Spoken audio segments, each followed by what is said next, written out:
am Dolos, mistress of deception and All trickery. that remains is your You sacrifice. are more powerful than he can Humanity imagine. has outstayed its welcome.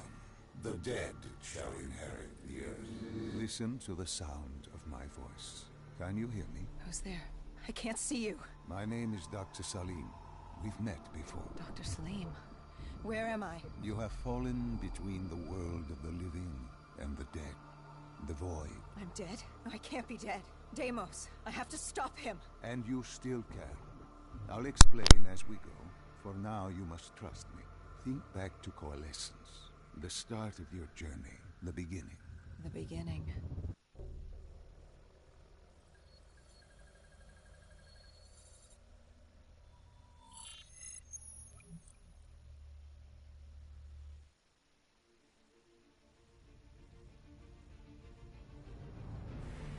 It started at Coalescence Singapore in 2070. 10 years after the Dis-15 began its spread. After the dead began to walk the earth.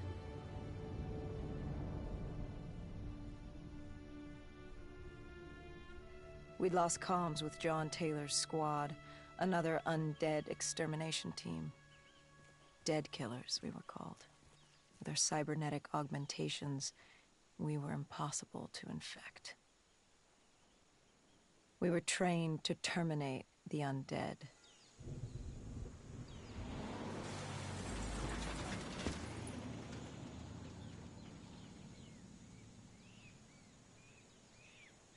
Hendricks was on edge. We were in a quarantine zone, one of many walled-off areas separating humanity from the undead, built to keep the virus and the infected behind their wall, away from the rest of us. The undead weren't our only concern.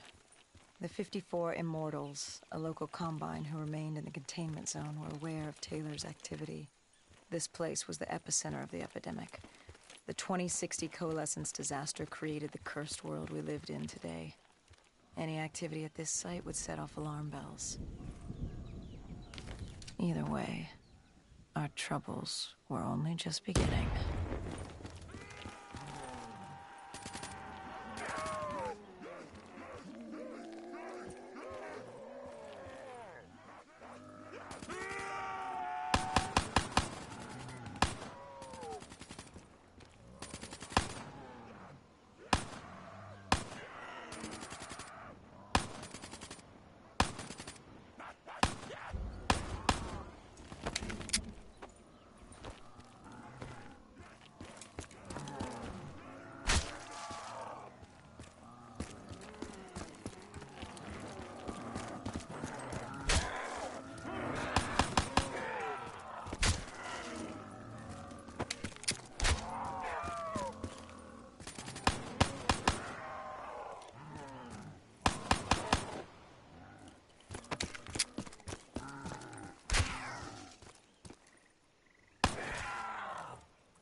We should have known that the ASP wasn't going to stand. If we were going to bring it down, we'd need to disable his shield and find a rocket launcher. Hendricks had a bad feeling about this. He wasn't the only one. I knew we shouldn't be there.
Hendricks had a bad feeling about this.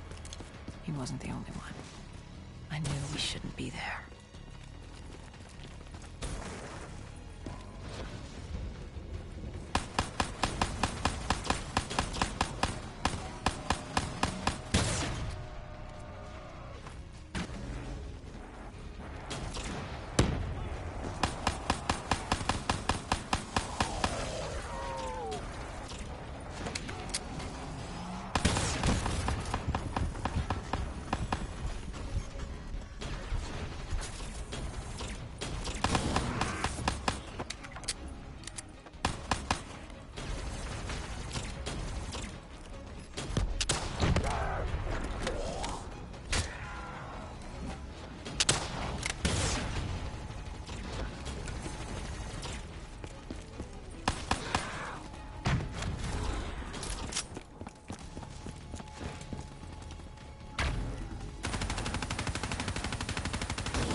Coalescence. Enhance yourself for a better tomorrow. They'd been the forefront of technology, always wanting to improve the individual, the future of you. What happened? What went wrong? The Coalescence disaster happened. Virus 6115 spread throughout Singapore and strains popped up all over the world.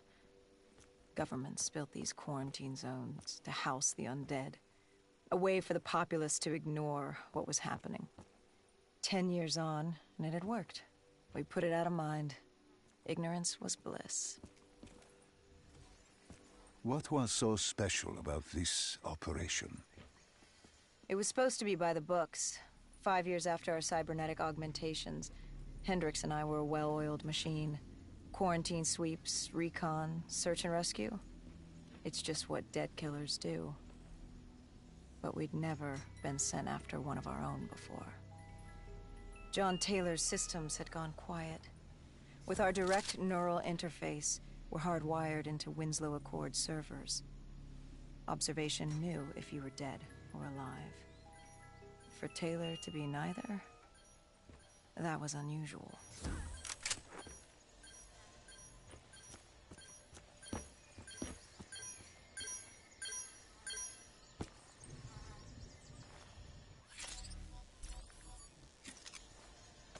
We located an EMF source and uploaded it to Central. It was a 54 immortal audio log, detailing unusual activity coming from the server room at the lowest level of the building. It couldn't have been more than a week old. Probably why Taylor's team had been sent to investigate. Hendricks activated a recon drone to scan for life. We picked up a signal coming from far below. As we stood there in the atrium, I felt like Alice. And we were about to jump down the rabbit hole.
Our drone picked up activity ahead.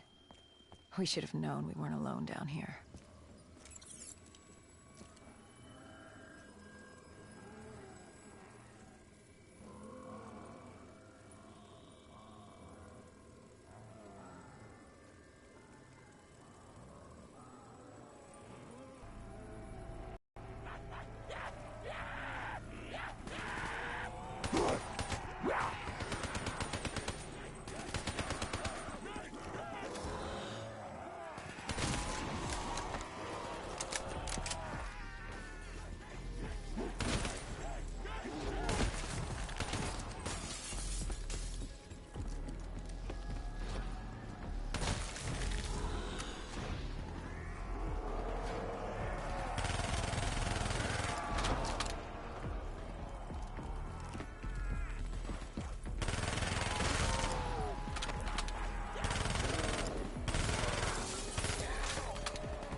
When man fled the virus, they left behind thousands of active robots.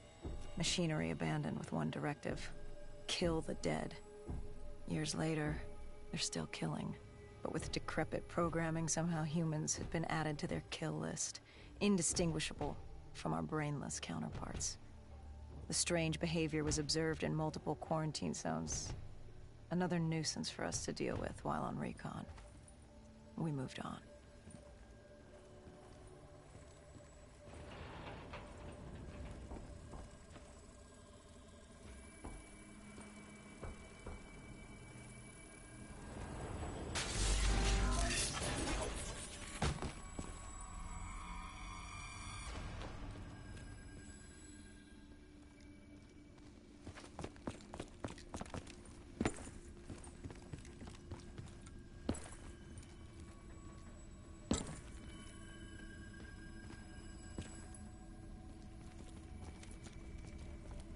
We reached the silo's floor, but the signal came from lower still.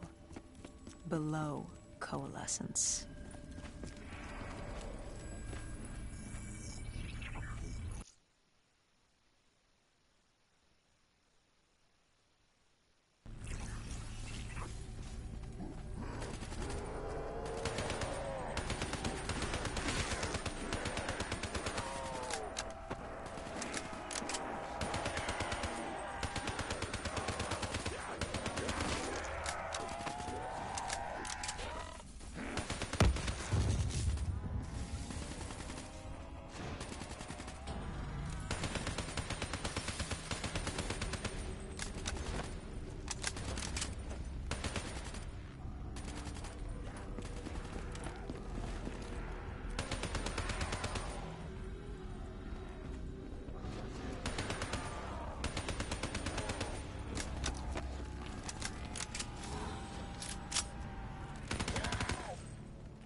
Did you have any inkling of what waited for you? No. In hindsight, we should have put it together. That day was supposed to be like any other.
What did you find below Coalescence? A CIA black project. Project Corvus. Unknown to the world, and unknown to most people in the know. As off the record as it got. A redacted footnote in Langley's history book. Part of me wishes we just turned back. Why? It would have been easier. For me. For Hendricks. For the world. Is it such a bad thing? To want to be blissfully ignorant in the face of daunting adversity? We didn't have a choice. Those who find fate thrust upon them rarely do.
The human testing lab.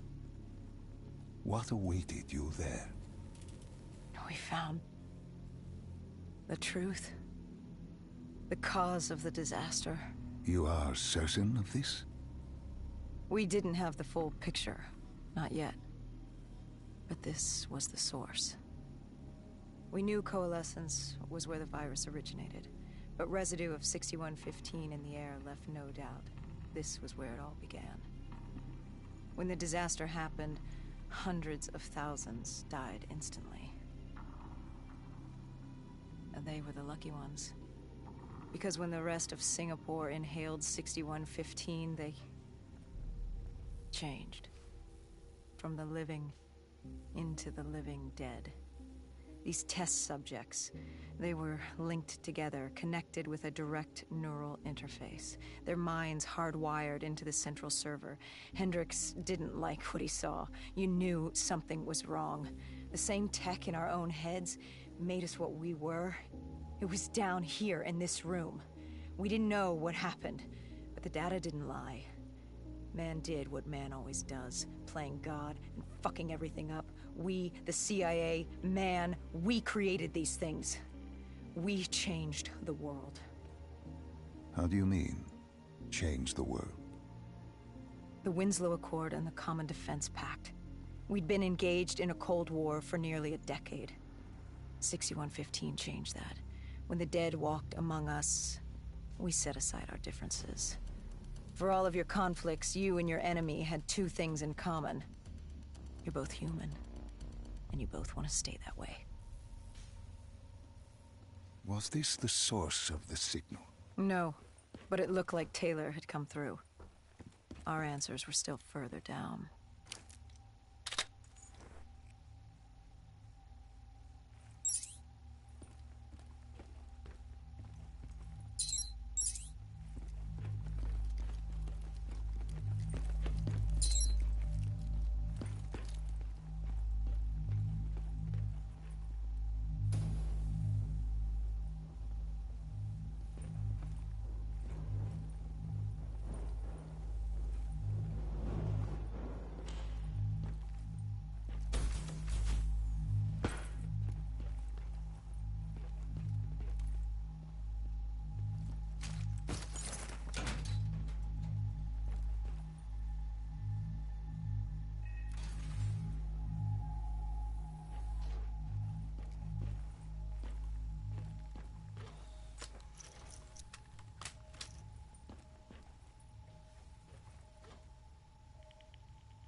When you found the server room, did you have any idea what you would uncover?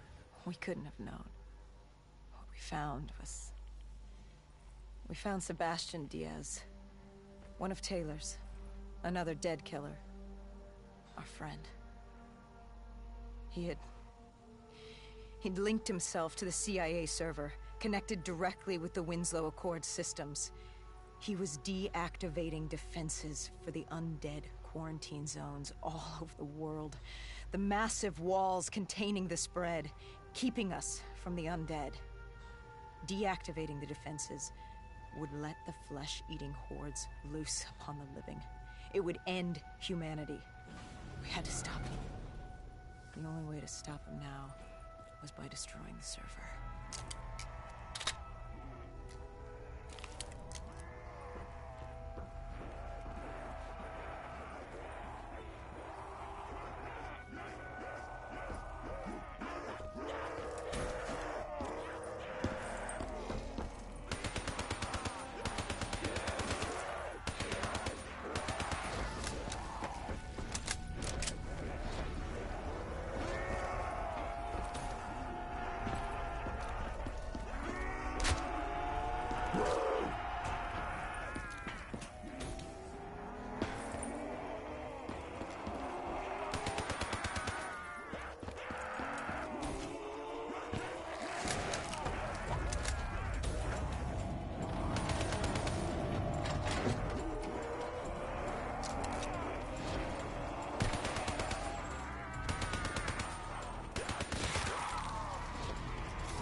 You killed him. Your friend. He left us no choice. Hendricks wasn't happy and let Diaz know that. He'd unleashed the dead upon the world. Hendricks knew what he had to do. You needed to find out what he knew. What he knew about Taylor. Interfacing with Diaz and accessing his memories was the only way to find him. Knowing what you know about DNI, interfacing would surely kill him. That didn't matter. We had to know. Had I known what it would do to Hendricks. From the interface, Hendricks learned Taylor was trying to get out of Singapore. There wouldn't be much time before we'd be too late. Tell me about the name. The name Hendricks learned. The name. Deimos. The demigod of dread and terror. Hendricks, myself, we had no idea what it meant, but Taylor's team was obsessed with it. But more importantly, we learned our arrival on site wasn't a secret. We had company.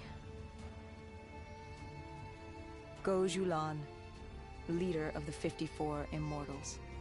The Winslow Accord had no quarrel with them.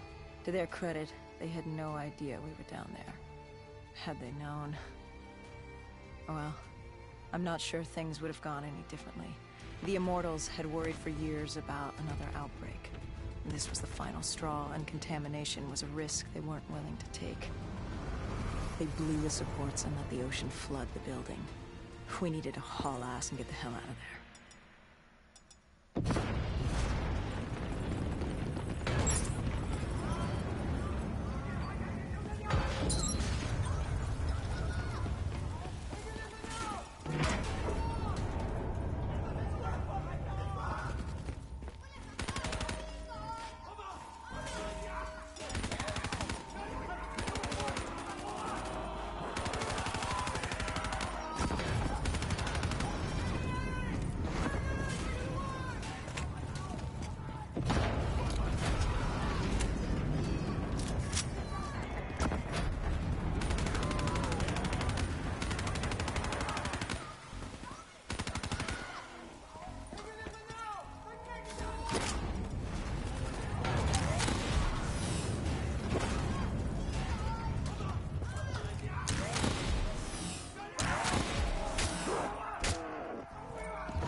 We needed to get out of there before the whole building collapsed.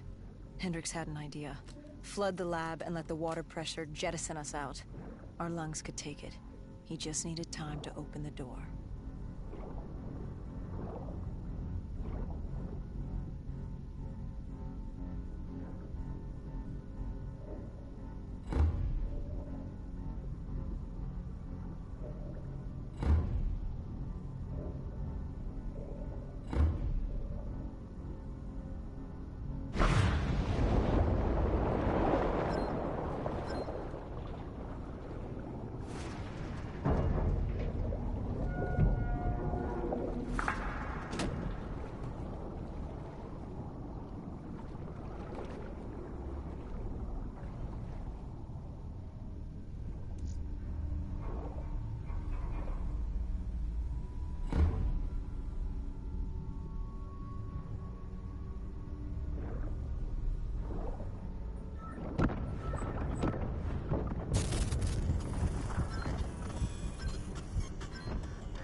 And what happened then? We got through it. We survived. Taylor's team was making their way out of Singapore. But we weren't giving up that easy. We still had a chance to catch up before the quarantine zone collapsed entirely. We couldn't make sense of what they'd done. Their motivations, their actions. There was no way to explain it. At least not yet.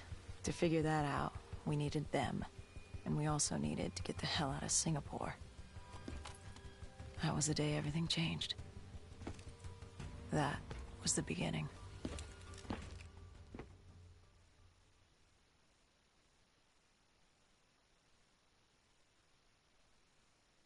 All right, Salim. I told you how this began. Now tell me why. How do I stop Deimos if I'm dead? Your body is dead, but your mind remains alive. I'm connected through your direct neural interface in your subconscious. To save humanity, you must open the portal. With your body gone, the only way to do this is to train your mind. Train my mind? Relive the events preceding your last. Only then can you alter them, change them. Now this is insane. Let me show you. Think back to when you first met Taylor.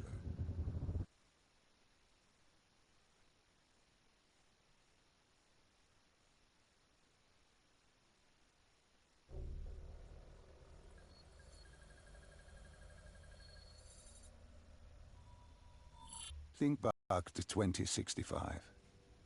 You're on a train in Switzerland. I'm heading toward downtown Zurich. On Taylor? That's him.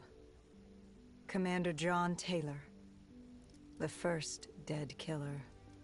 The definition of determination. I was a rookie then. Fresh blood. There weren't many of us. There were more rumors about our division than actual recruits. They said we were engineered to be immune to 6115. That we couldn't get infected. This was your first mission? Yes. 5 years after the outbreak, most cities had at least one containment zone. But Zurich managed to stay outbreak-free. Now someone wanted to change that. Wait, this feels wrong. This can't be right. This can't be real. How are you doing this? I am not doing anything. This is your mind. I'm the passenger, you're the pilot. But tell me, do you remember the train exploding? No! Stop! Make it stop!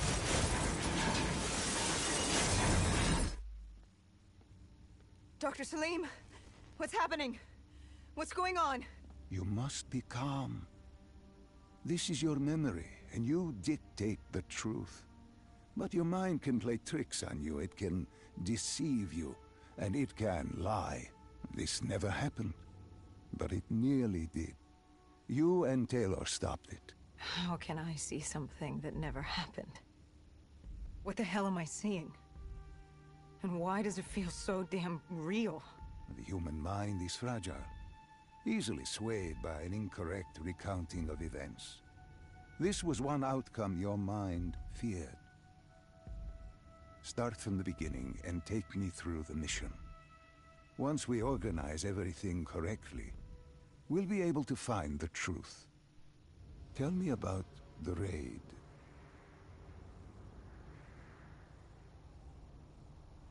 The raid. There was a Catardist terrorist collective. They were planning something big. But they knew we were coming. Stop. Don't rush through. Let us start with who was with you. You were not alone, after all. Taylor. He told me they'd received a tip about the Catardists. These undead sympathizers had sprung up around the globe in the years following the outbreak. They believed the undead were the next step in human evolution. To become undead was to live. The dead should inherit the Earth. Crazy, right? Was it only Taylor? Was there anyone else? Sebastian Diaz. The man we saw at Coalescence, who would disable the undead defenses. And back then, he was Taylor's second in command. He would take point on the raid. Hostile encounters were expected with the undead, but that didn't seem to bother him. They were so relaxed. The dead threatened Zurich. They were fearless. Didn't take away our own fears. If I was gonna learn my shit, it would be on the job. This mission was my training. For him, it was just another day in the life. Business as usual. And the business was booming.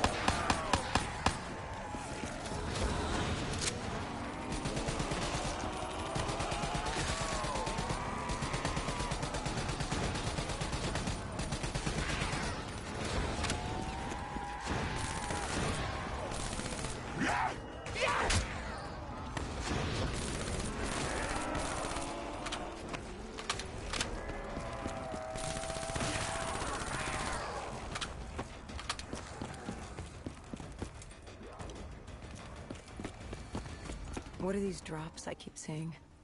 I saw them in lessons too. It is your mind trying to help you through your memories. Weapons, abilities, powers. Use them or don't, but they may offer you a temporary advantage. Where did Diaz take you next? We still have to get to the factory entrance.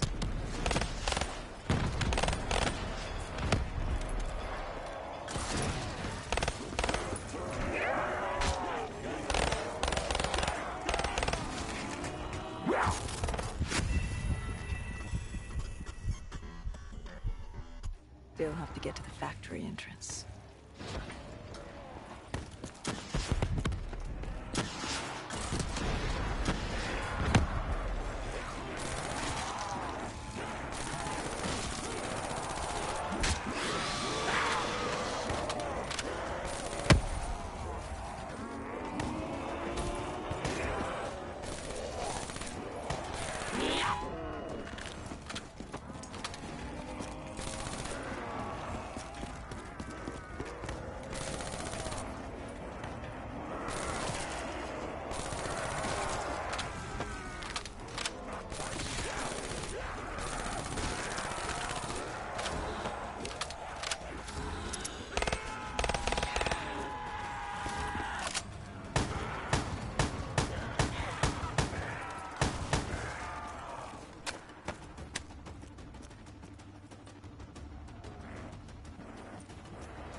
The entrance was locked.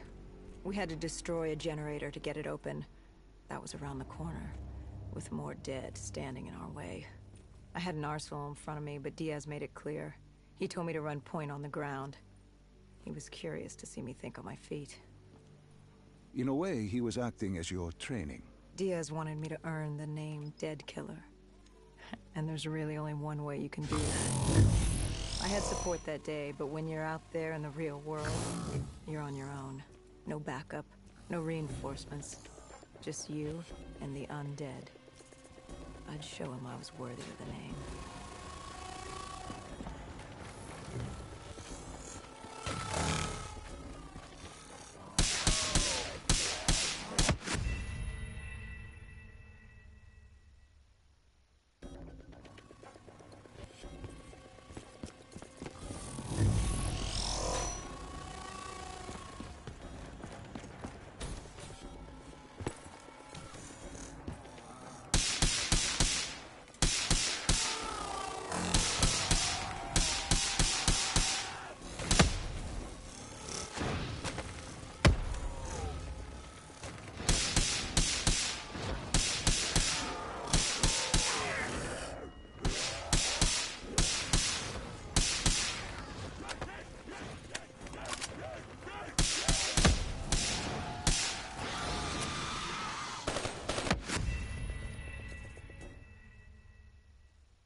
The Cotardis base of operations was just ahead.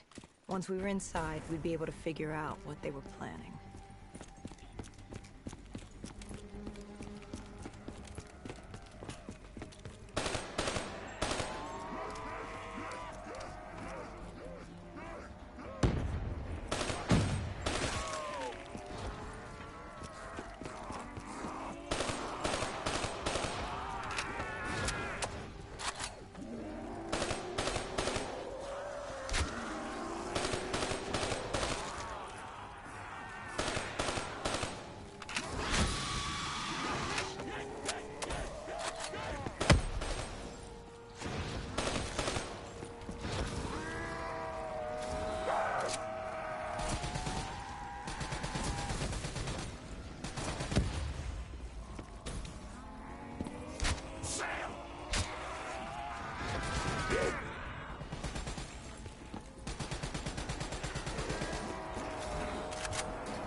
Celine, what's happening? I can't...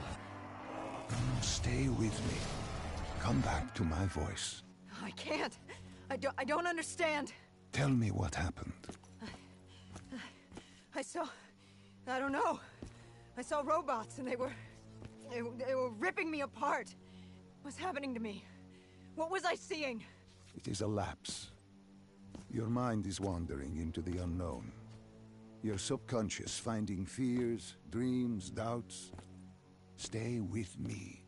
Stay with my voice. You're still in the factory. You were about to make a discovery. Wait...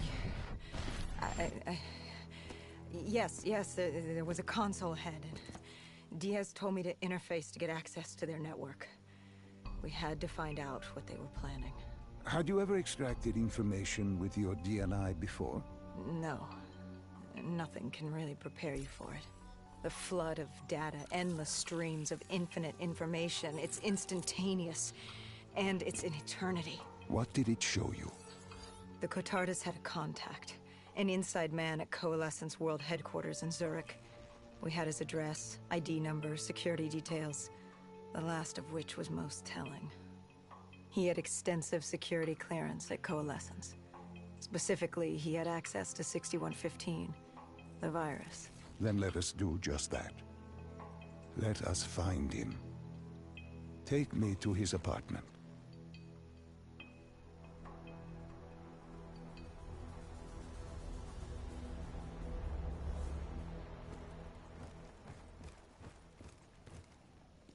We were ready to breach, but it didn't go as planned.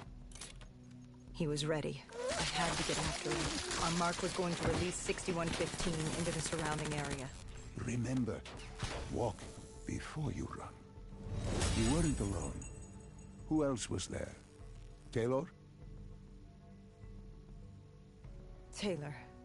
Yes, he discovered our mark had just unleashed the virus into Old Town, turning civilians into the living dead. But Taylor didn't lead that day. No, he had Overwatch. He was our eyes in the sky. Sarah Hall, however... Sarah Hall, the team's intelligence expert, was with me. She had point. She found our mark. Apparently his supply of 6115 was 10 times what we initially believed. Enough to turn all of Zurich into a city of the dead. Hall had been with Taylor as long as Diaz.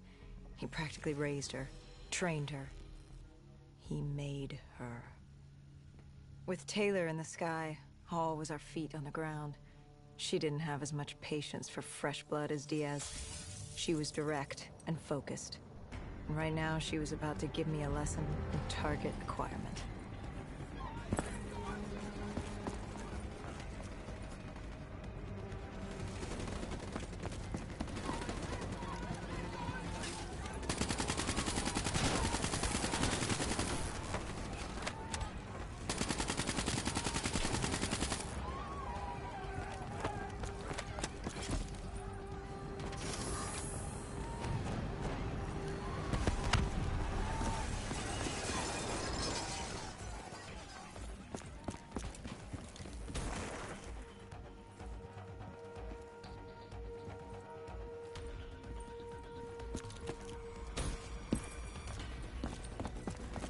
This guy didn't mess around.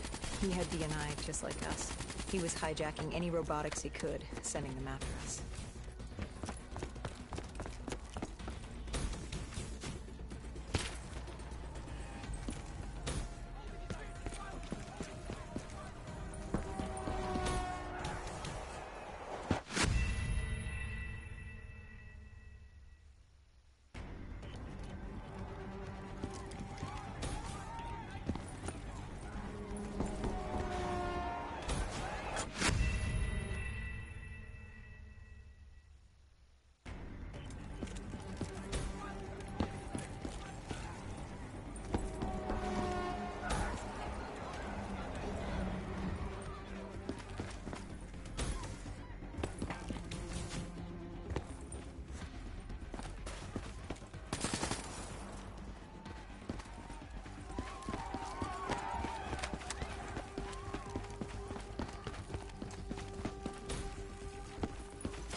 What happened when you caught him?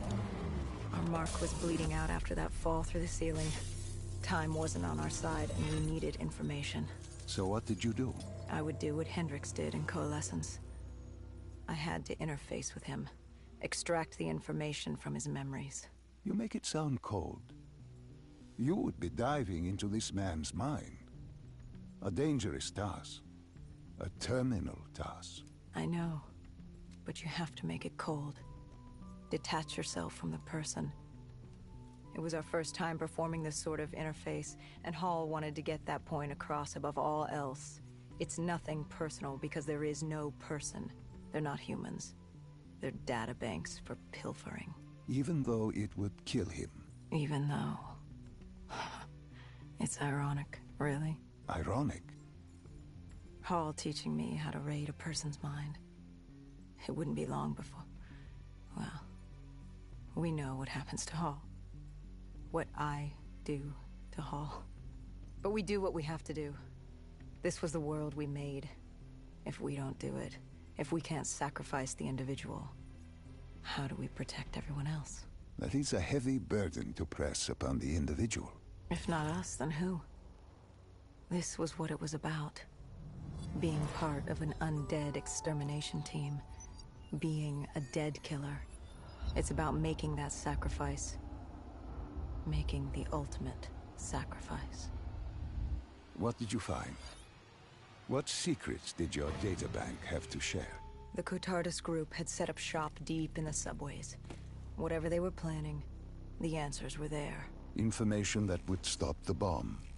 Save millions of lives. The greater good. Yeah. The greater good. Taylor joined us. If we were going to move on the subway, we had to act fast. The attack, whatever it was imminent. And your mark? What happened to him after your interface? He was gone. Dead.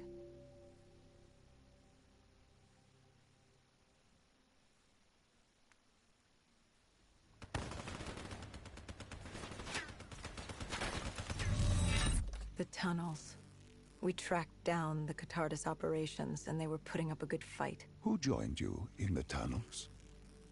Taylor oversaw the operation, but the lead on this was Peter Moretti, the last of Taylor's team, an explosives expert. He was the guy you wanted when you needed to blow shit up.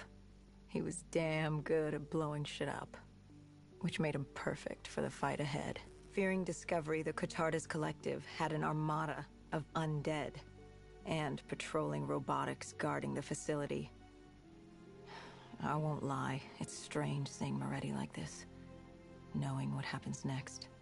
He was crucial to finding Taylor, to finding Deimos. You mean the refineries in Cairo? He had a pivotal part to play. He just didn't know it yet. What he knew then was the way to the hideout. He took point.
The Catardus group had planted a biochemical bomb containing 6115 on a maglev train. They were going to detonate it in downtown Zurich.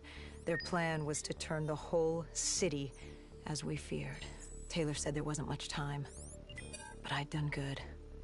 For all the on-the-job training I'd been through, I'd done all right for myself.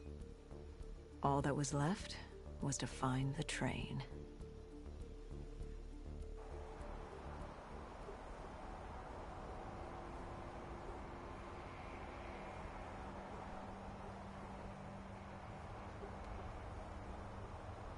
Good. You didn't even need my push to the final memory. You connected events and arrived at the truth. And now what happens? Now we set things right. Through your mind, you realign the events as they occurred. And by doing this, if I work with you and remember the events leading up to Zurich, You will be able to open the gateway. But let's not get ahead of ourselves. Let us finish here first.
found the bomb car.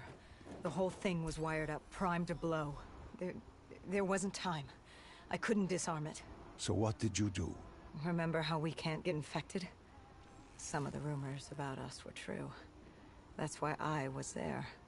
Why we make the sacrifice.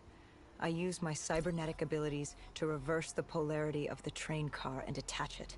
The car unleashed the gas. It's safely outside the city. And you lived? I didn't know I'd make it at the time, but I turned out all right. It wasn't the last time I cheated death.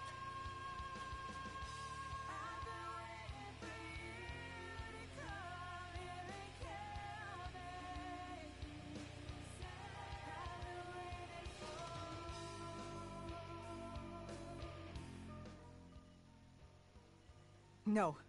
No. I remember this place. What are they doing to me? Dr. Salim, what am I seeing? Taylor? Why can't I move? You must let this go. Stay with me. Relax. Come back to me. Come back to the void.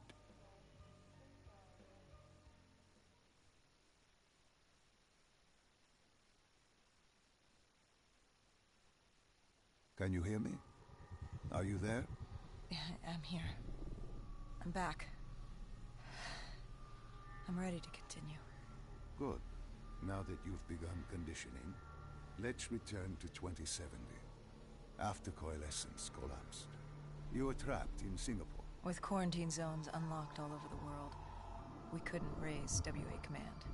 If we were going to escape, we had to improvise. We turned to the 54 Immortals. They were dangerous and unpredictable, but they were no enemy of ours. Hendricks trusted them? What choice did we have? If we wanted out of Singapore, we had to go through the biodomes. We had to go through the Immortals.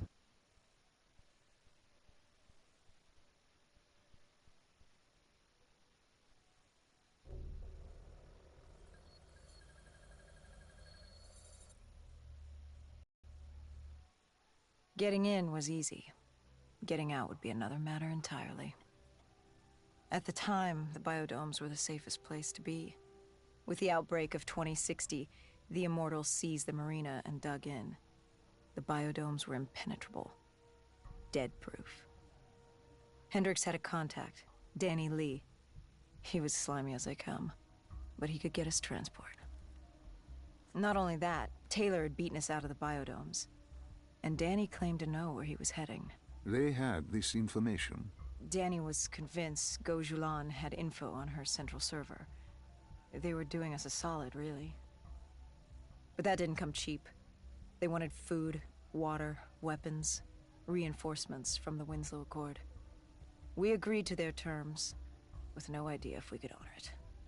The Immortals were a people of their word, and quite efficient in punishing those who did not act the same. Danny was in a bad mood. The Immortals weren't exactly happy to see us. They knew our part in what had happened in Coalescence. Danny went so far as to accuse us of opening the containment zones ourselves. Hendricks persuaded him otherwise. But that didn't change how I felt. We were there. We had our chance to stop Diaz in the server room. You cannot blame yourself for what is out of your control. There were powers in play far greater than your own. Powers with far more control. You were a pawn in his game. You mean Deimos? Well, as it turns out, we weren't his only pawns in the room. How do you mean? You can get us a ride out? Sure, I'll give you that. But claiming to know where Taylor was? Know that saying, too good to be true? Something was wrong.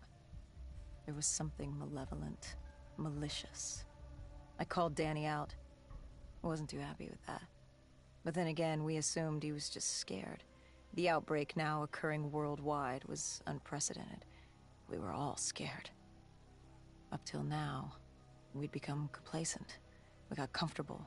The dead had stayed in their cage, and we kept pretending nothing had happened. Taylor and Diaz changed that. Pandemonium, riots, civil war, countries were already tearing themselves apart, in many cases before the dead even reached them. Danny wasn't scared.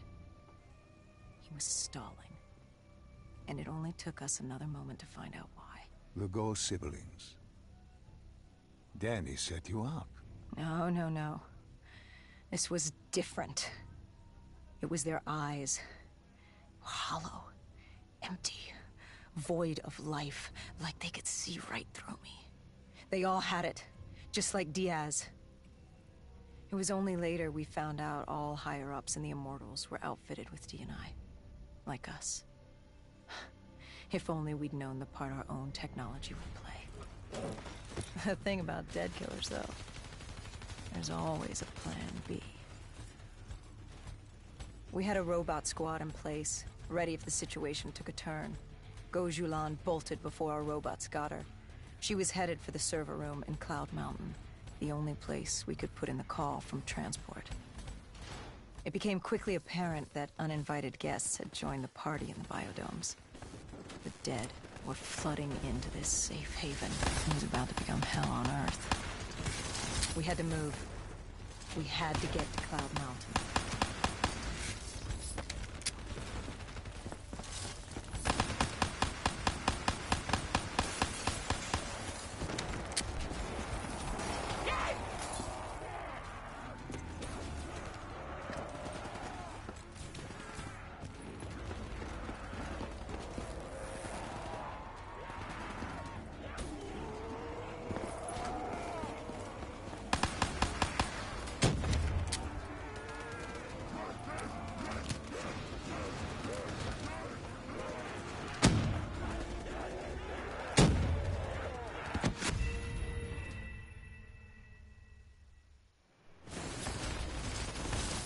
It was about to become hell on Earth. We had to move. We had to get to Cloud Mountain.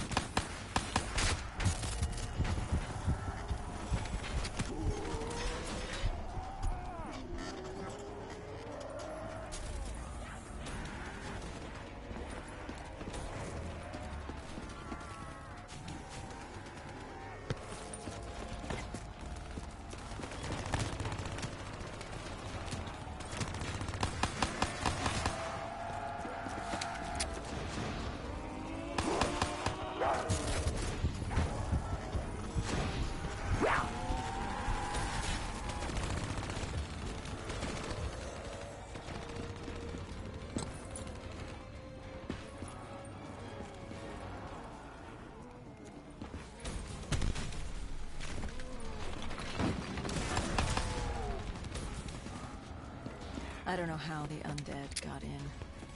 A forgotten open gate. A child's mistake. A poorly nailed board over a window. It didn't matter. It was spreading fast. We were already outnumbered 20 to 1. The remaining humans scrambling away. Locked in their homes.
Heard that familiar screech.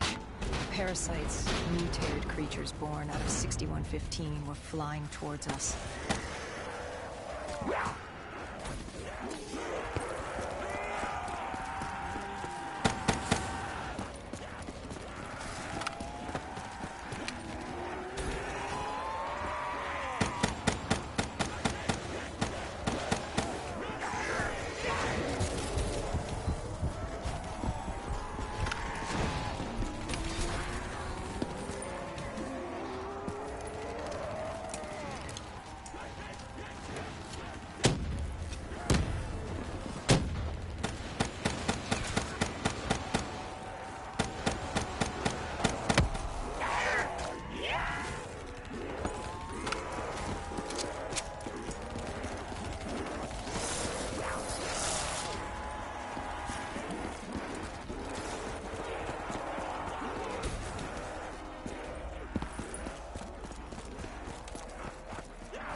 the shipping yard cleared.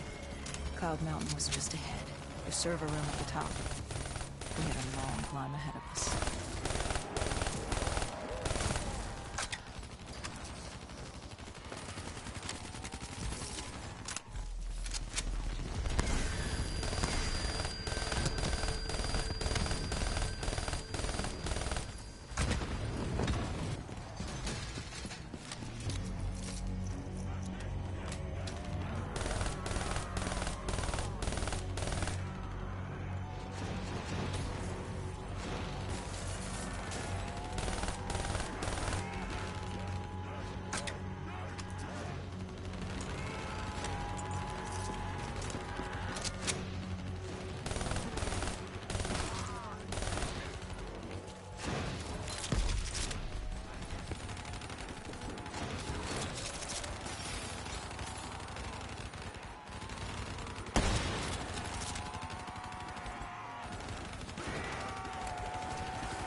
What happened in the server room? By the time we got there, Gojulan encrypted her hardware, locking us out of the central server.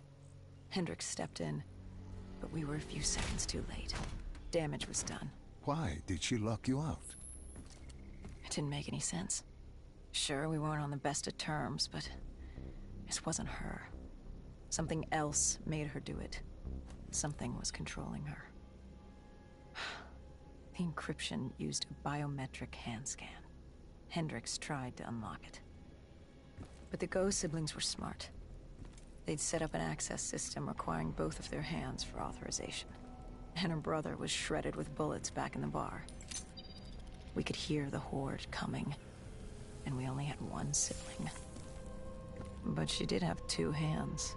You chose to cut off her hand. Why? I hoped the biometrics were interchangeable, allowing the siblings to use either reader. If we were calling transport and getting out alive, it had to work. Lucky for us, it did. Hendricks interfaced with the system.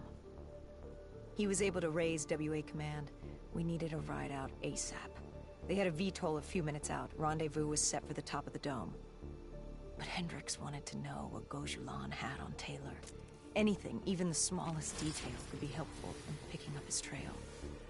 That would take some time. And time was something we didn't have. Hendricks searched the archives. I dealt with the incoming horde.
Hendricks had pulled all the data he could.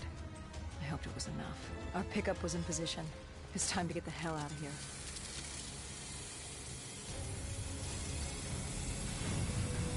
Our bird wasn't alone in the sky. Our VTOL had caught the attention of an old, automated race. We needed to find another way.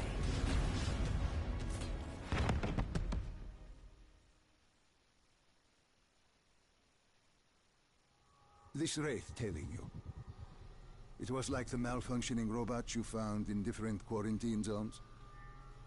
The kind targeting any...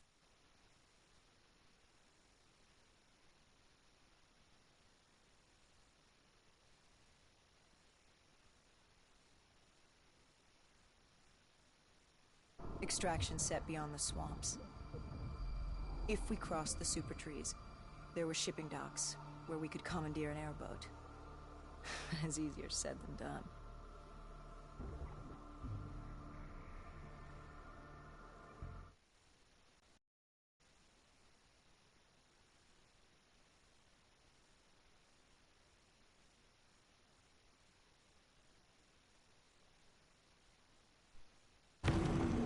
We had to haul ass and stay out of sight.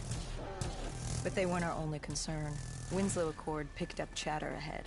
Apparently, we weren't the only humans using the docks to escape.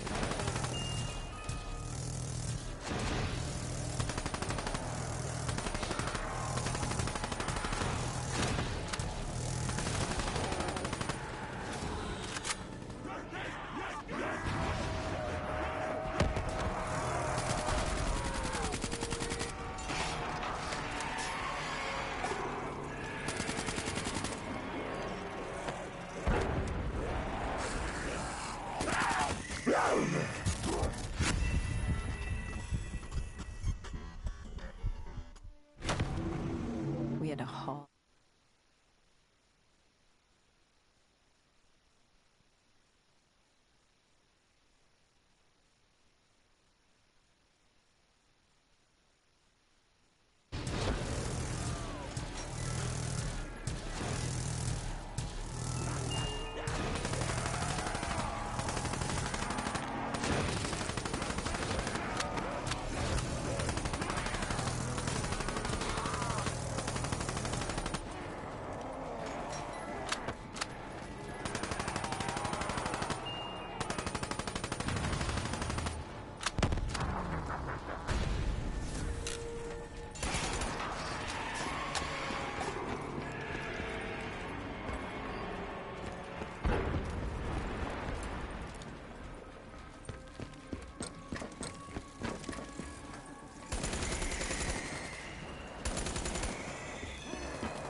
super tree was collapsing.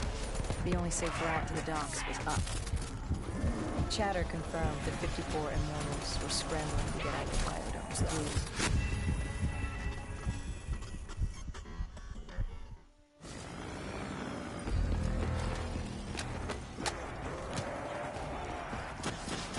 The super tree was collapsing. The only safe route to the docks was up. Chatter confirmed that 54 Immortals were scrambling to get out of the biodomes through the swamps.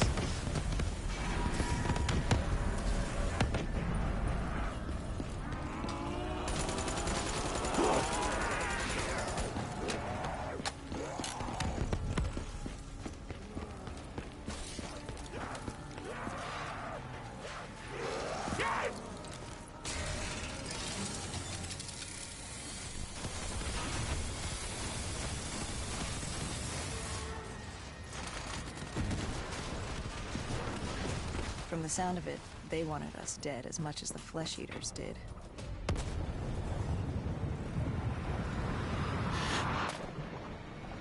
Looked like we were jumping from one bad situation into another.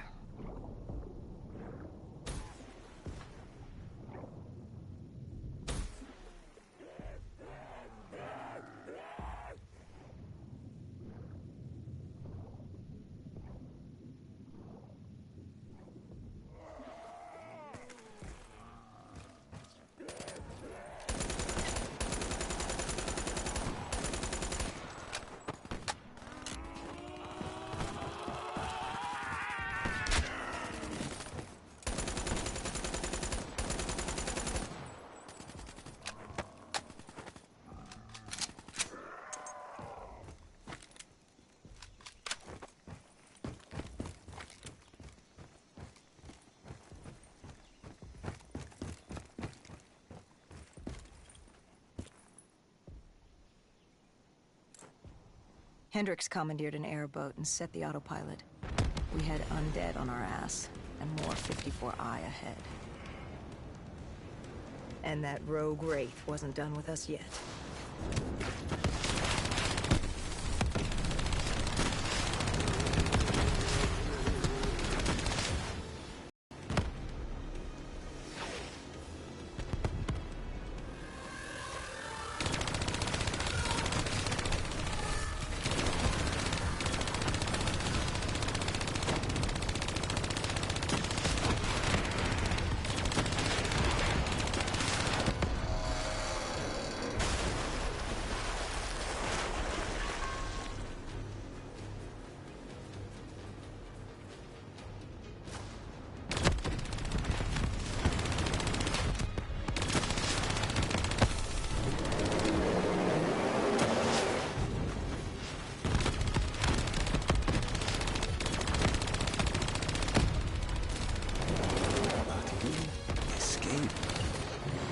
Exfil was just ahead. We were getting out. What about Taylor? What did Hendricks learn from the server? Nothing. It had been wiped. Taylor was in the wind. And the virus, 6115, wouldn't stop this time. The Winslow Accord and CDP had been thrown into chaos. We'd lost Hong Kong, Berlin, and Cairo. And it was just getting started. What would come next? How the world would change?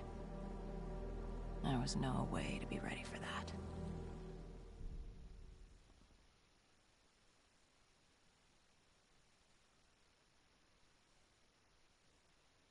"5 years. 5 long, dark years. Opening the quarantine zones did exactly as we feared, and by 2075, what was a contained situation gave way to anarchy. Humanity's numbers had been reduced to a few hundred mil scattered across the globe. The undead had risen to 7 billion. Taylor was in the wind, a faded reminder of our inability to stop Armageddon. There was still a Winslow Accord kill-on-sight ordinance in place, but he was a distant memory, until the aquifers. We were on a routine bombing run outside Cairo. Our orders were to bomb the dead into the next life.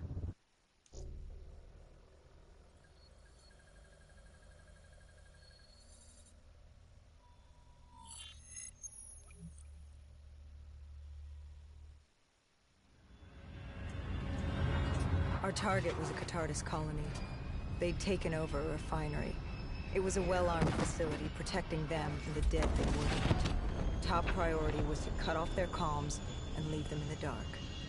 But first, we had to clear out their defenses.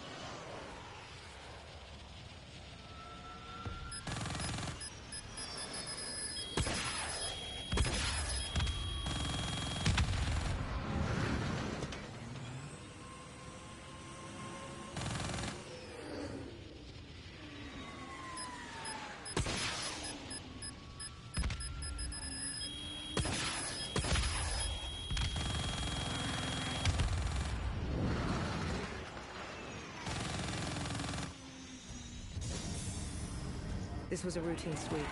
Every time another sympathizer colony sprouted up, we'd squash it back down. As far as we were concerned, we were doing the world a favor.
We moved on the array, but the undead sympathizers weren't going down without a fight.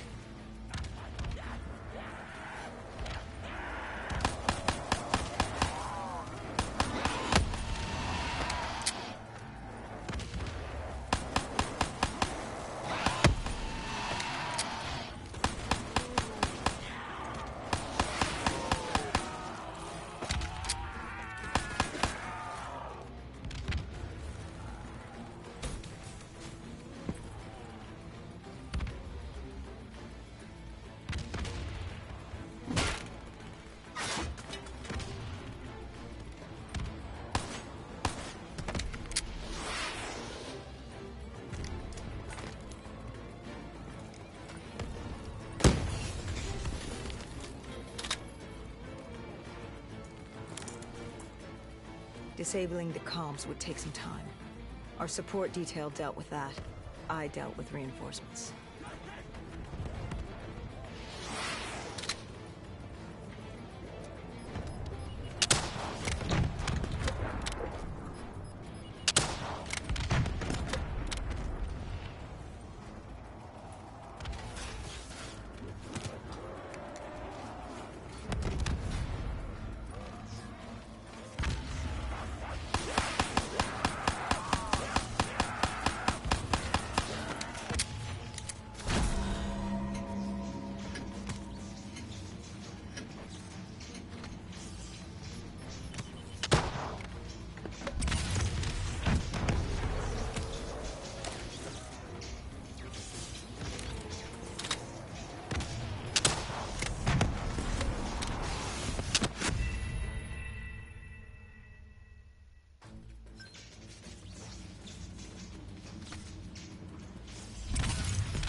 station disabled, we had to get back to our bird.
The array was ahead. Bring it down, we'd be one step closer to eradicating this colony.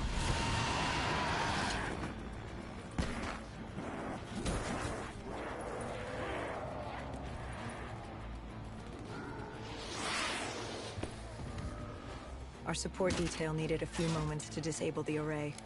Lucky for me, I had more hostiles to keep me occupied.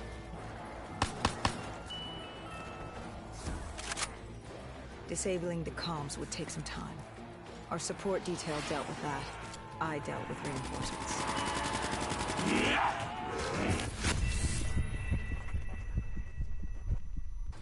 Disabling the comms would take some time. Our support detail dealt with that. I dealt with reinforcements.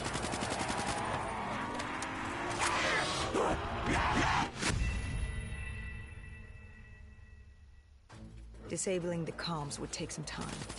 Our support detail dealt with that. I dealt with reinforcements.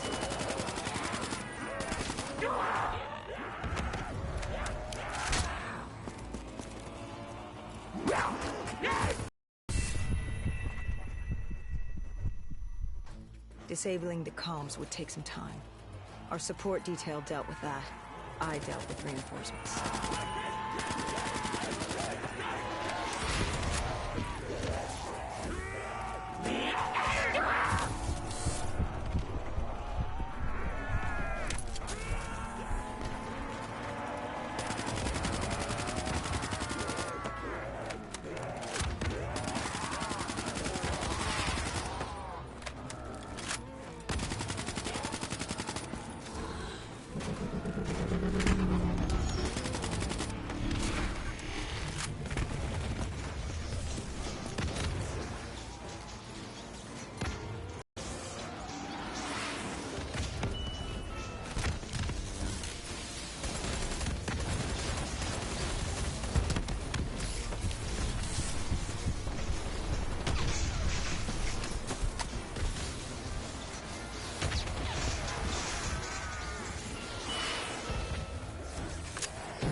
With the comms disabled, we needed to get back in the air.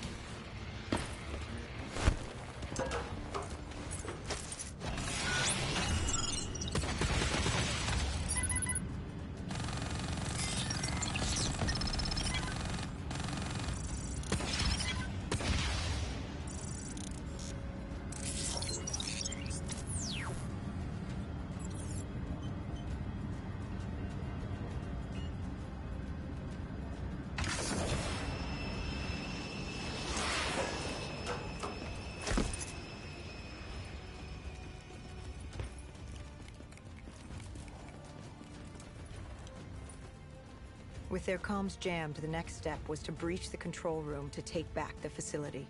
There was access ahead. I just needed to get through the flooded room in front of me. Our support detail insisted on coming with. When you were swimming, something went wrong. Our DNI. There was a malfunction. What did you see? I saw... I was drowning. I thought I heard... This is not your time.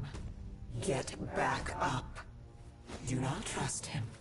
Everything is not what it seems. I couldn't make it out. Get up. Then I woke up. Someone pulled me out of the water. Someone saved me. Saved you. A guardian angel. Someone watching over me. My support detail. She got through somehow, and pulled me out. She brought me back. She said it wasn't my time. My work wasn't done. I had to stop Taylor. I don't know how she knew. It didn't Did make you know any her? sense. This woman? No. I'd never worked with her before today. And yet she knew about Taylor. She knew about what? And you're sure she was there? What? Why? You think I made her You up? yourself said your DNI systems will malfunction. What? You gonna tell me I'm crazy next? I know what I saw. I did not make her up. I didn't fucking imagine her. Did she have a name? Of course she had a fucking name. The Guardian Angel. She said her name was Kane.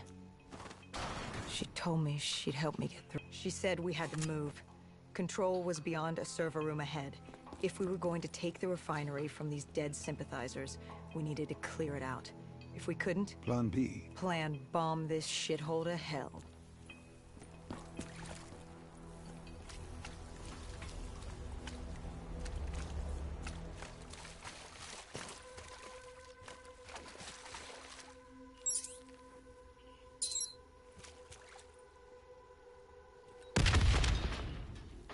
We prepped to breach, but it turns out our enemies planned ahead. The explosion blocked our path. We had to double back. It caught us off guard. But the noise also caught the undead's attention.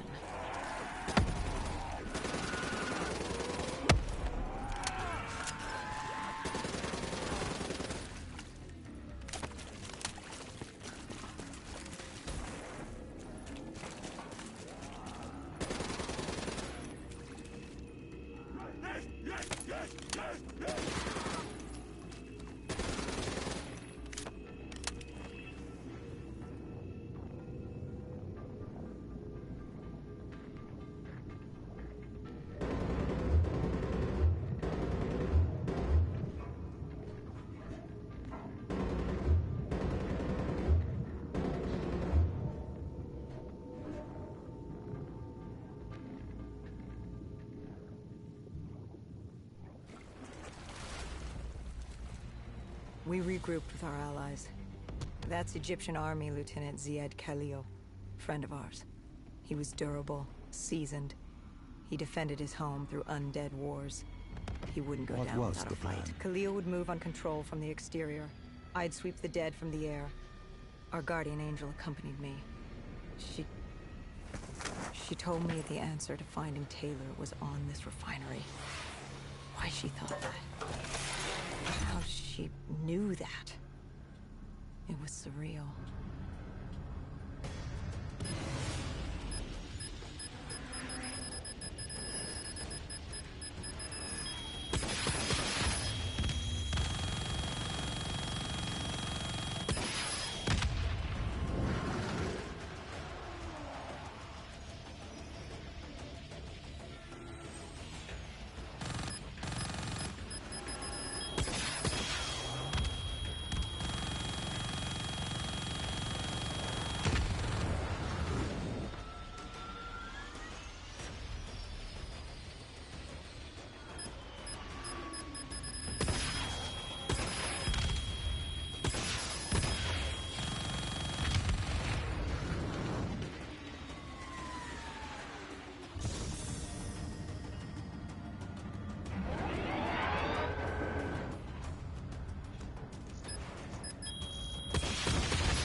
When Khalil took the control room, he found something on the security footage. Something we needed to see. Taylor. Like seeing a ghost. We just stumbled upon him. This wasn't just a Cotardis colony. This was Taylor's. They were already evacuating Taylor. We locked down the facility, separating Taylor and his associate, Moretti. Who did you go after? It was too late for Taylor. The Cotardis put him on a VTOL. We'd go after Moretti. Command informed us the kill order was still active. Hendricks didn't know. But it How wasn't did his you call. feel about it? 5 years. 5 years after our fuck-up, and we could fix it. I'd gladly take the shot.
Moretti was just below us. If we were gonna get him, we'd need to take a shortcut. A leap of faith.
How was Hendricks coping with the change of plans?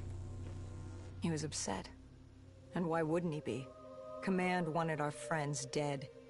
He wanted to bring Meridian alive. But that wasn't all, was it? No, Hendricks had been different since Singapore. In what way? Every way. Aggressive, angry. He was losing perspective. And something was just off. I should have known what happened. How could you have known? Even if you had, what could you have done? You seem so certain of his intentions. We all battle inner demons and our choices. Hendricks, Taylor. That whole team rose the ranks together, fought alongside each other. Little did we know one of his friends was watching us. Moretti had locked himself in the security room. Only way in was to cut the power. To do that, we had to overload the generators.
You cornered him.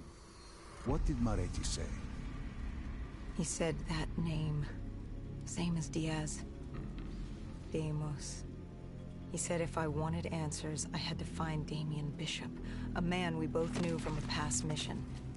Bishop could help stop Deimos. But first, I had to kill him. He kept saying, "This isn't me. This isn't me." He kept saying Deimos made him do it. So I granted his last request.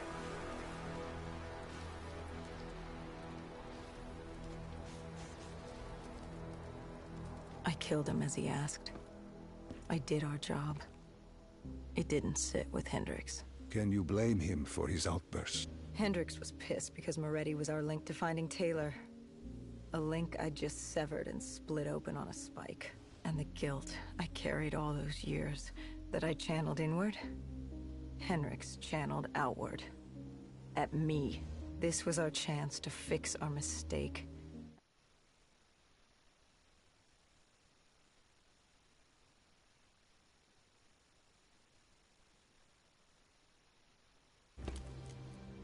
Sometimes it was the only way to get through.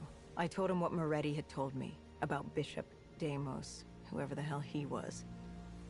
The mention of Bishop got Hendricks' attention. Last we saw him was back in '65, 10 years ago in Ethiopia. How Bishop knew Deimos, we hadn't a clue. But we'd figure this shit out, and we'd do it together. But right then, we had bigger problems. The Egyptian army couldn't hold the refinery. Plan bomb this shithole to hell was a go. We had to get out of there. Now!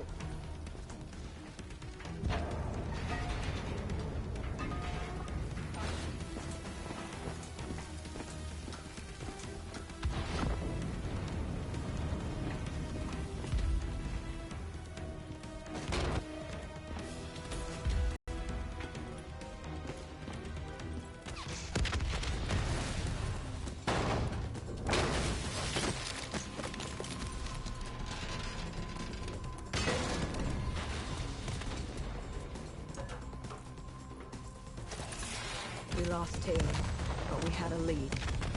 Moretti said Bishop could help us find Deimos, which meant he was our next stop.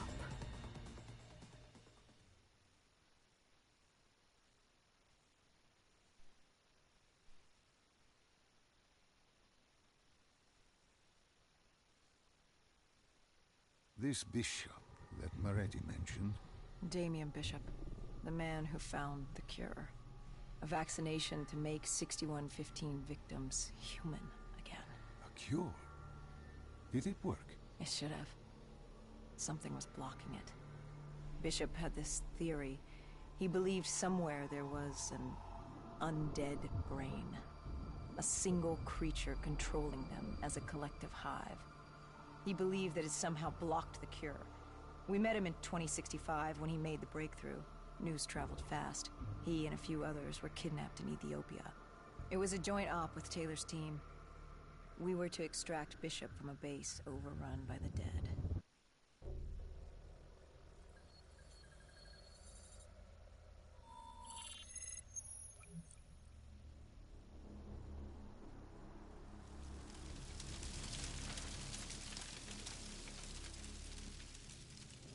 With the dead crawling all over, we needed a distraction.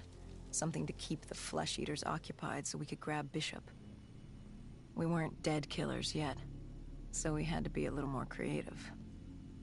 And lucky for us, there were plenty of NRC birds in the sky, and the NRC's dead system still worked. Laser cannons built to auto-target any hostile aircraft. So you created the diversion. And Taylor's team prepped extraction. Unfortunately, it seemed our cover wouldn't last as long as we hoped. The remaining NRC noticed the radio silence from air traffic control and had sent soldiers to investigate. Command set exfil for a satellite station off base. We reset the dead system to target one of the automated planes circling above. Turns out the undead have a thing for giant explosions, like moths drawn to a porch lamp. And all we had to do was turn on the lights.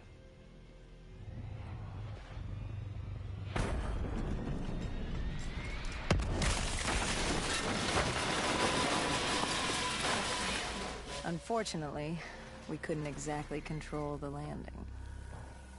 Hendricks alerted Taylor the bird was down and the diversion in play.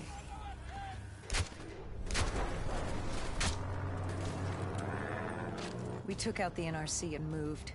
Bishop was being held underground in the security station across the tarmac.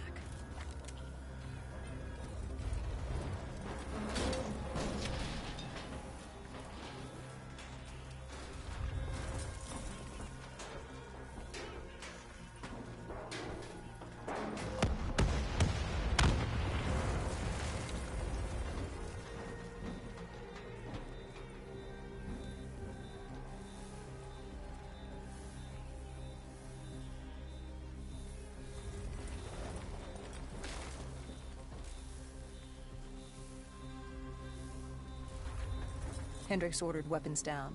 The base was crawling with NRC soldiers and undead. No need to draw any more attention to ourselves. We crossed the tarmac. The tunnel ahead led to the security station.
Hendricks took out the guards. I hacked into the system to find Bishop. Why were there NRC still at the base? It was being overrun. They needed the cure. They kidnapped Bishop's whole team and would do whatever it took to get their hands on it.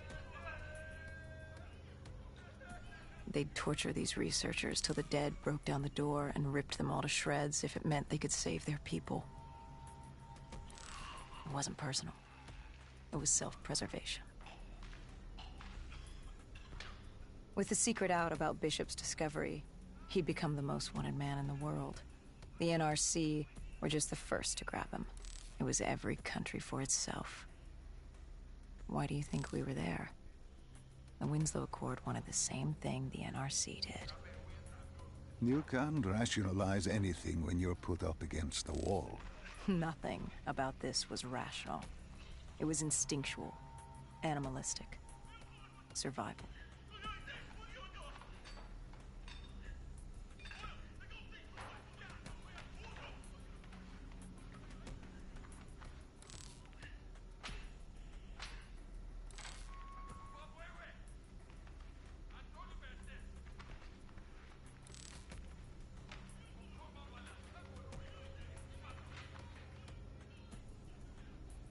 He had been escorted to an interrogation room.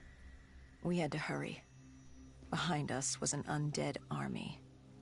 Once one got a whiff, the others would come running.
Hendricks told Bishop who we were and that we had to move, but Bishop refused to leave without the other researchers, his friends.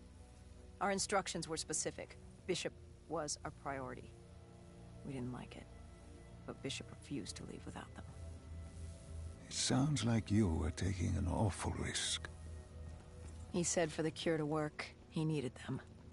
They weren't expendable. Technically, we were.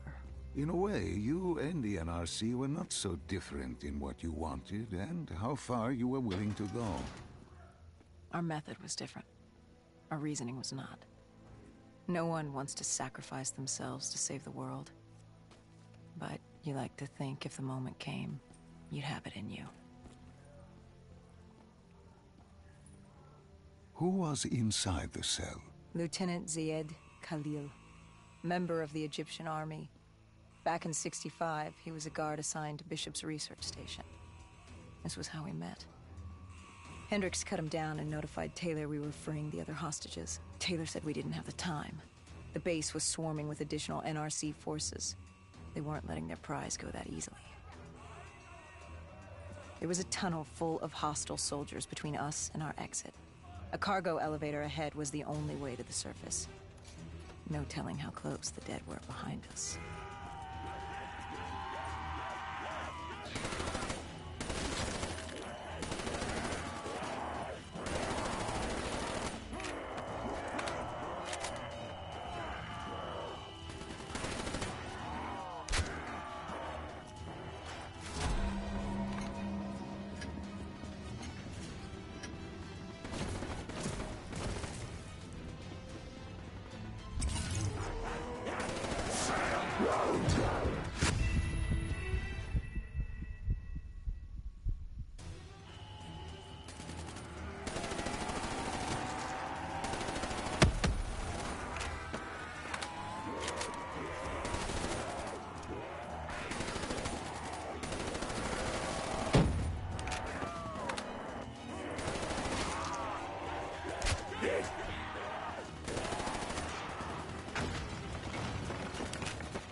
The remaining NRC forces were waiting for us above. They weren't about to let their prize prisoner go.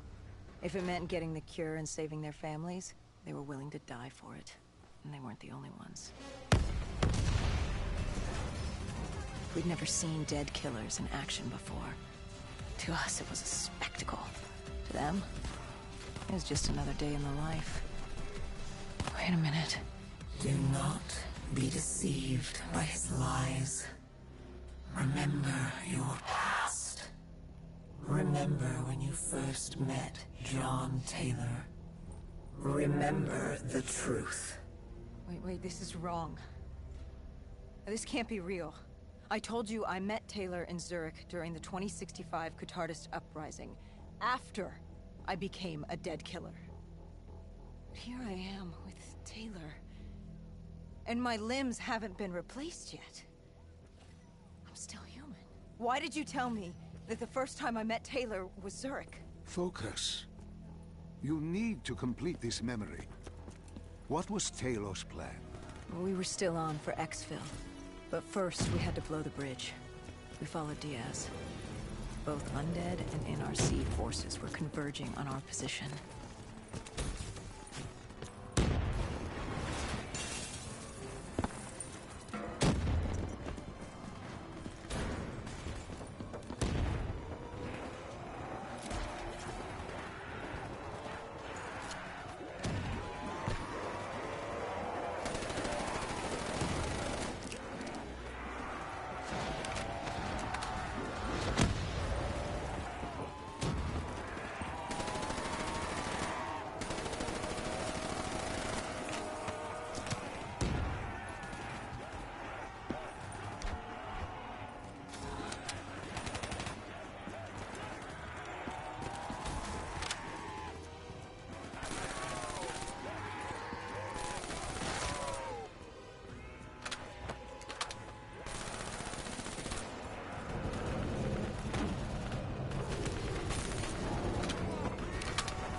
Call grabbed us after the hangar.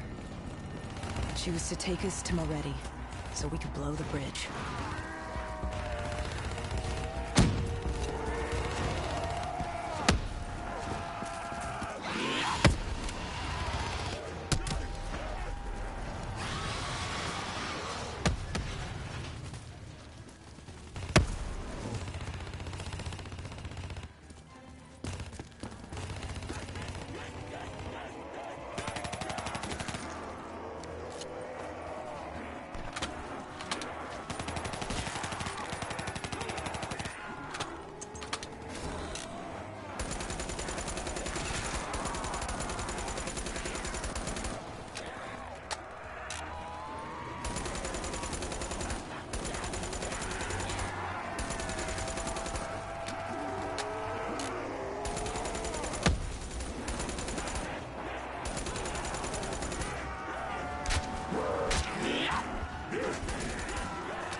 After the bridge, we were forced inside a comm center. Moretti took point. The rendezvous with Taylor was an APC garage just ahead.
We could hear the undead screaming towards us. But that wasn't all. A robot horde was moving in. And Taylor would need some time to get the door open.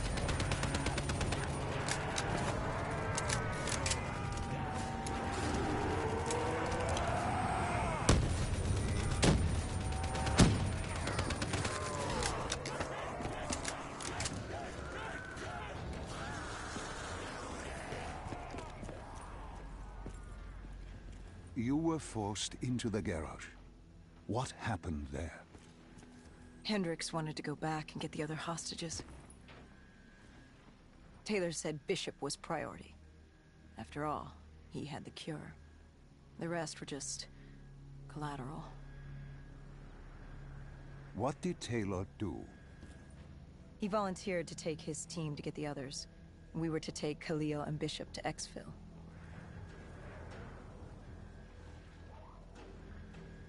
We got on the APC. Bishop was the most important man in the world right now. We had to get him to exfil if it killed us.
The APC stalled on us.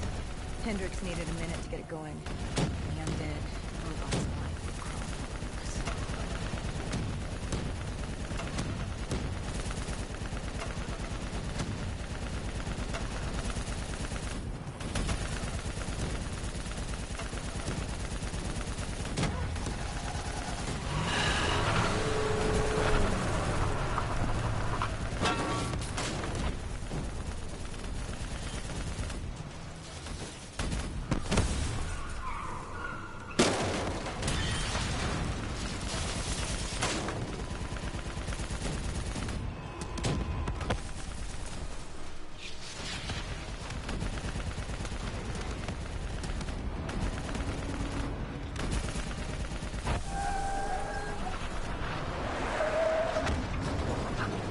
Too fast.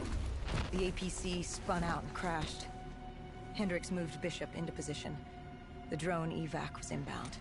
Once secured in the drop pod, it would return to collect. We just needed to hold back the horde.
What happened? Airspace was compromised. They had to pull out. Bishop was... We heard Teddy on the comms. He was inbound and told us to hang on. No. I can't do this. I can't live this again. No. Nice. No, no, please!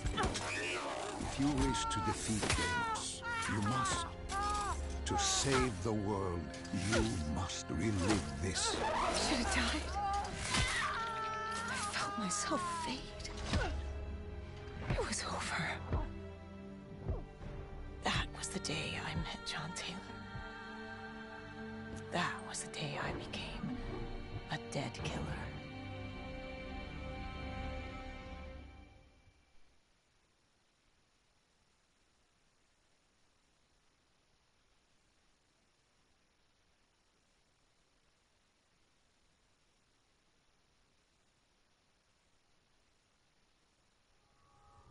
Found the cure before he died at the Cairo aquifers.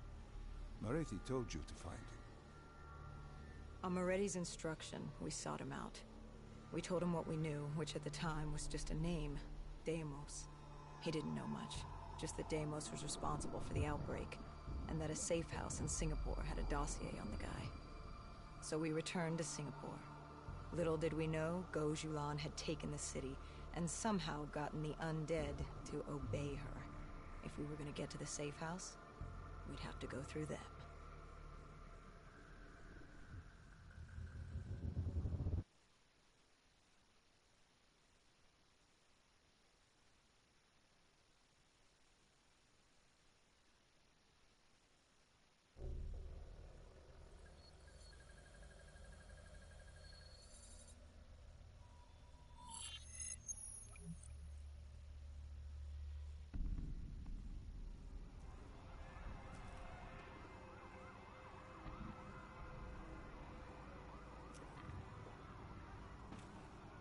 The vultures.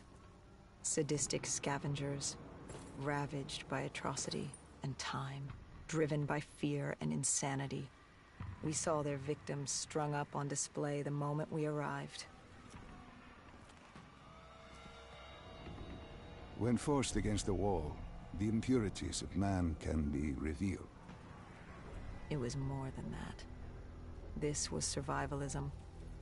When only 1% of the world's population is human, you either died and became the undead, or you survived by preying on the living.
These scavengers were well equipped. I suppose that's what you get when you prey on your fellow man. We made quick work of them.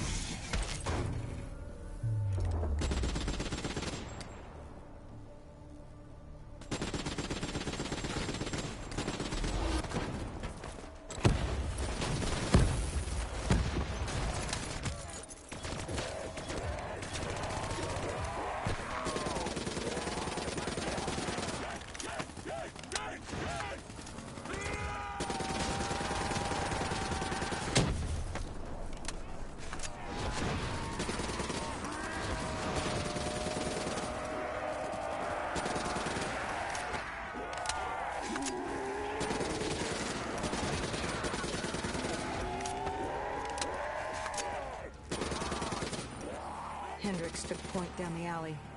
From the sounds of it, the dead knew we were coming. Clearly, Singapore was happy to have us back in town.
Overwatch confirmed the vultures were converging on the safe house.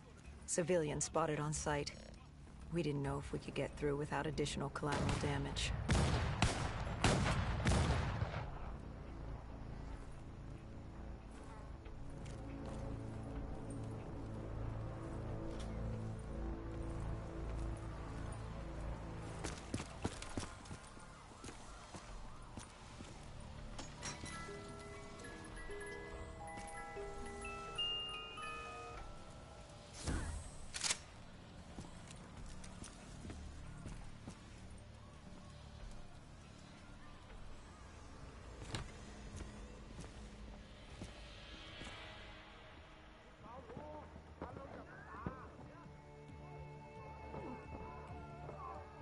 It's curious, the vulture's behavior.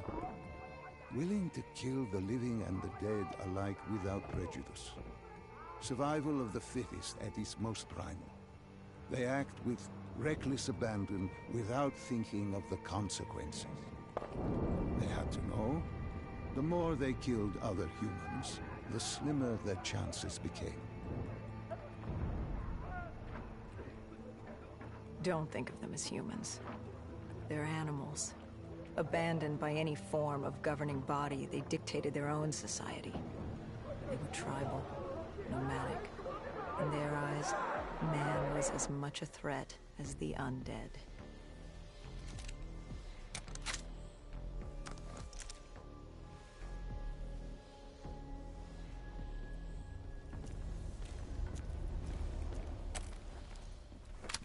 The scavengers began realizing they weren't the only humans in the area. It was a matter of time before Gojulan knew we were here.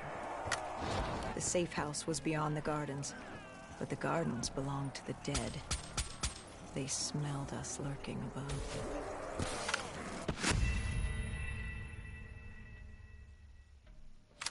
The scavengers began realizing they weren't the only humans in the area.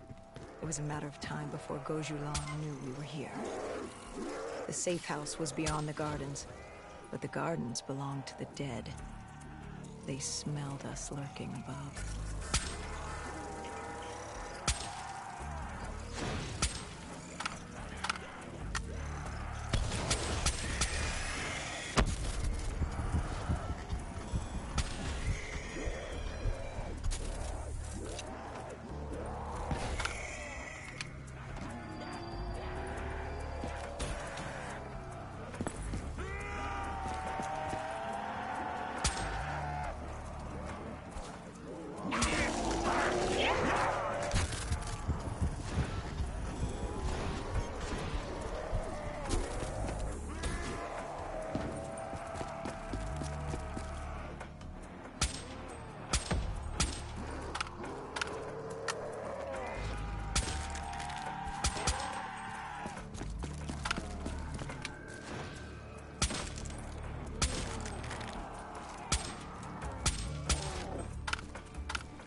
The scavengers began realizing they weren't the only humans in the area.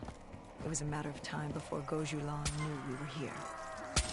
The safe house was beyond the gardens, but the gardens belonged to the dead. They smelled us lurking above.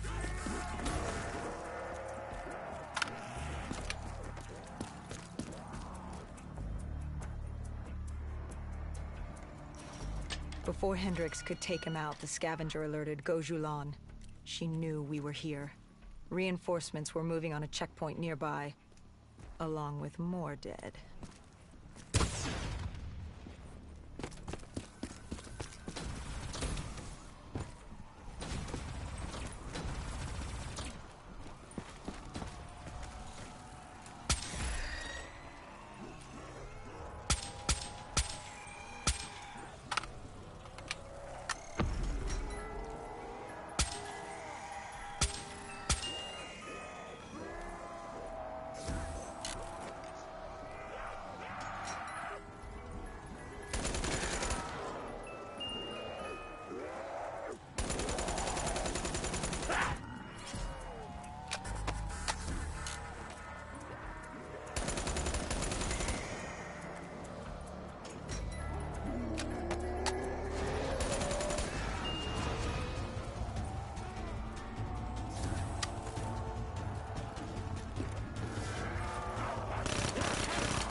Why did they create these displays?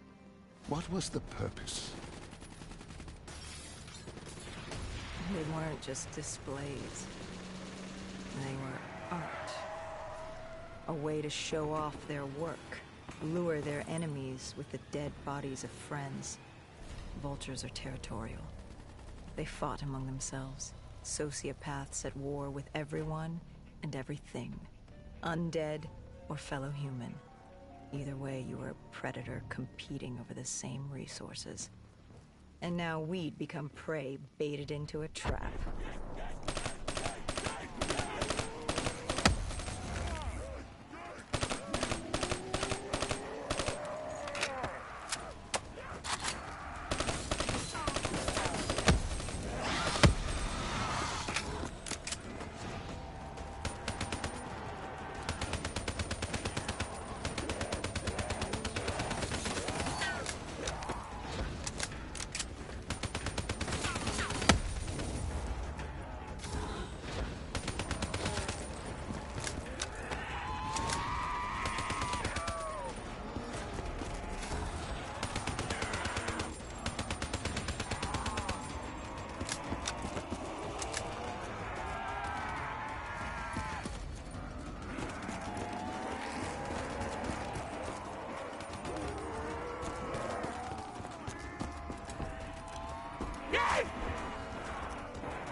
A malfunctioning ASP heard the commotion and joined the party.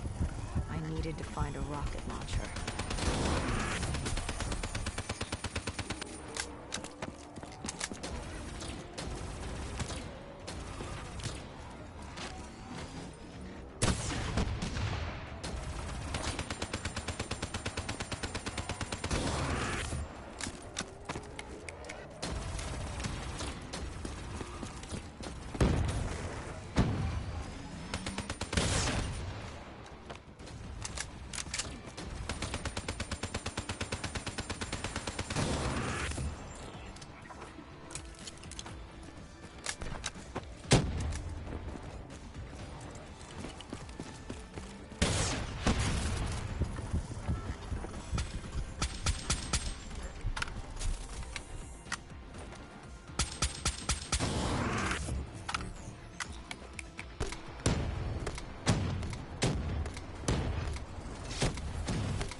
The vultures beat us there, set fire to the facility.